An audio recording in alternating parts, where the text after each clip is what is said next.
hindi ganun ka-secure yung campus. Siyempre, hindi ko naman sinisisi yung Oo. eskwela kasi wala namang insidente sa atin ng mga ganun, di ba? Tama. Yung katulad sa Amerika. Sa Amerika, alam mo, pag pumunta ka, medyo mapapailing ka So, Manang sobrang Jubes. higpit.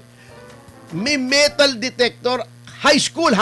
Yes, yes. May metal detector Mm-mm. ang mga gate ng mga eskwela doon at may frisking. Tinitingnan yung mga gamit ng mga estudyante. Parang pumapasok ka sa Senado o sa House of Representatives. Mas May okay metal yun. detector. Man, wala eh. Hindi naman tayo violenteng kultura natin, Tama, di ba? tama. Minsan may mga nagsusuntukan sa eskwela, di ba? Pinipigil pa. Ano pa, may violence tayo pero usually ang mga violence natin eleksyon, di ba? Yes. Pagka-eleksyon, kaya nga may gun ban kapag eleksyon, di ba? Yeah. Merong mga paghihigpit kahit sa mga miyembro ng militar at kapulisan, di ba? Hindi ka pwede magdala ng barel kahit ikaw ay police, active duty unless you are in full uniform. Yes. Unless syempre undercover ka, di ba? Opo, yes, Oo. yes. Oo. Tatakpan yung dulo ng baril nila para hindi Hindi, pag ano yun, mabilis di ba? yun. Pagka bagong taon yun, di ba? Bagong Tinatakpan. Di ba? Minsan Tinatakpan. din, ginagawa rin ngayon. Ganun ba? Opo. Sa amin Mahirap kasi naman ganun yun. eh. Mahirap naman yun nakatakip yung dulo. Kasi yung unang putok noon, siyempre hindi magiging Hindi accurate mabilis. yun. Oo. Oo. Kailangan naman ng ating pulis ay they can bring their weapons to bear naman pagka kinakailangan. Opo. Oo. Anyway, at dahil po rito ay nagkaroon ng panibagong debate Yan. doon sa yung Republic Act 9344, yung Ah, Juvenile yes. Justice and Welfare Act. Yes. Ito po oo. yung palaging pinipintasan na batas ni Kiko Pangilinan Aha. na naging parang absuelto na daw yung mga menor de edad na below 15. Yes. Yan na absolutely walang criminal liability. Ayaw na ayaw niya masaktan ng mga bata. Parang gano'n eh. Hindi, actually, noon pa ako tutol dyan. Pero yung 15 to 18, bibistahan muna magkakaroon ng preliminary hearing kung saan ay titingnan if they acted with discernment. Yes. Okay? Ang ibig sabihin, kung alam nila yung ginagawa nila ay krimen o masama. Opo. Itinaas actually yung threshold. Kasi ang dati, ayon sa ating pagsasiliksik, na inutos ko lang naman doon sa anak ko, si Attorney Jose Arturo III. Okay. Dati po kasi matagal ko nang napag-aralan yung RPC, syempre medyo baka nalimutan na natin. Sabi, tignan mo nga kung yung aking naaalala ay tama pa. Sapagkat under the revised penal code, yung provisions po sa mga child offenders, yun pong below 9, yun ang walang criminal liability. Okay. oo. Yung 9 to 15, meron po yang criminal liability if they acted with discernment. So, kita nyo ang threshold mababa.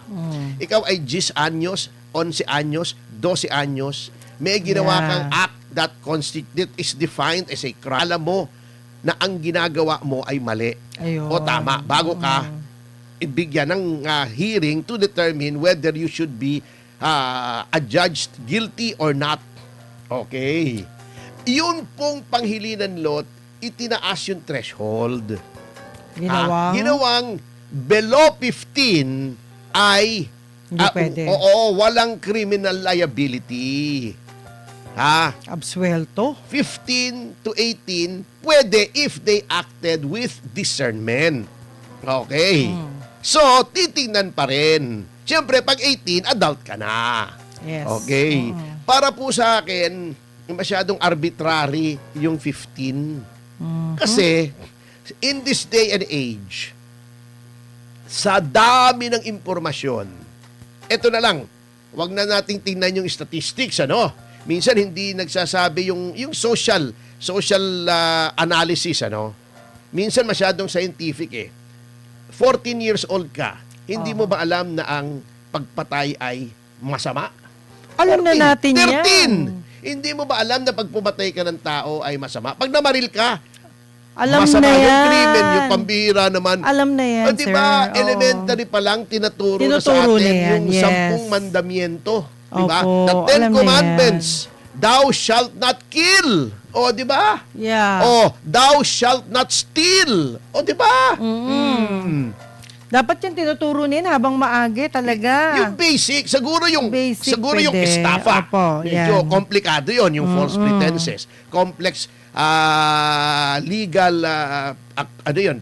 Complex legal doctrine 'yon di ba? Yes, yes. Oh, pero yung pagpatay, pagnakaw, built-in yun di ba? Di ba? Sabay Oo. pa lang tinuturo na Ay, yun eh. Ang aga naman, happy 1.1K Hi. live viewers sa Thank YouTube. you, Maraming guys. salamat po. po. Di ba 10 years old ka lang, alam mo na 9 years old, alam mo na Alam na. Kahit nga, grade 1, grade 2, di ba? Opo, alam na oh, yan. wag mong gagalawin yan, hindi sa'yo yan, di ba? Opo, Oh. opo. Alam na yan. Wag kang mananakit, hindi maganda yan, di ba? Pero tingin Oh. ko, Tony, mas maganda yung early age eh. Hindi kaya nga. Ituturo na talaga. Dapat, bumalik na tayo dun sa dati kasi ang ginagawa ng mga sindikato ngayon, Yun. taking advantage of that, yung 10, 11, 12, 13, inuutusan na, alam nyo ba sa amin, yung akyat bahay, Yes. nagugulat yung iba, sabi nila, paano kumasya yan at naakyat bahay kayo, may pumasok at binuksan yung gate nyo from inside. Eh, ang access ng bahay nyo lang, Ang liit. ang meron lang bintana, yung banyo, and liit.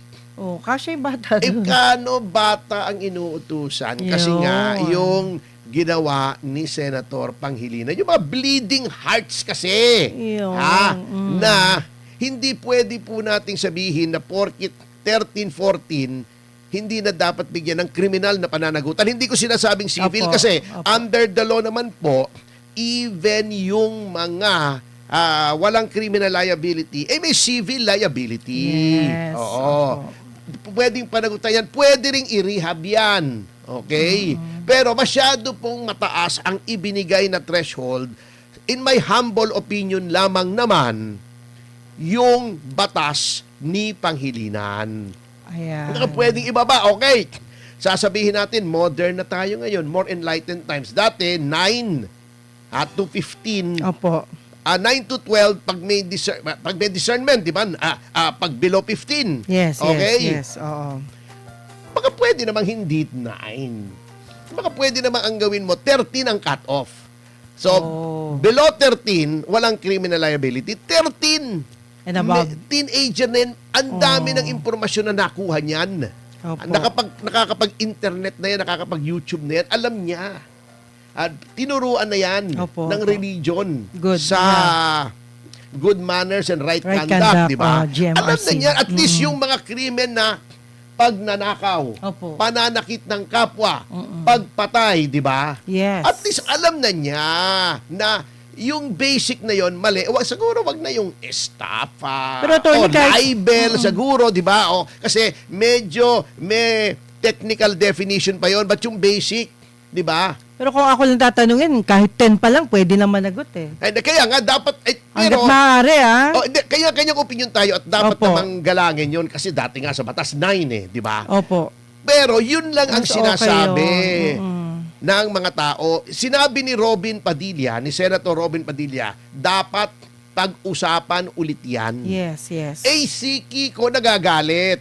Eh, masyado siyang pinagtatanggol niya yung kanyang batas. Ayaw niyang umamin na baka. Hindi ko na sinasabing mali. Para sa akin, mali. Pero Okay. isa lang ako sa milyon. Ha? Hindi ko sinasabing mali, pero baka mali. Ba't ayaw mo man lang pag-usapan? Oh, baka marami siyang matagal-tagal alalang na rin mali.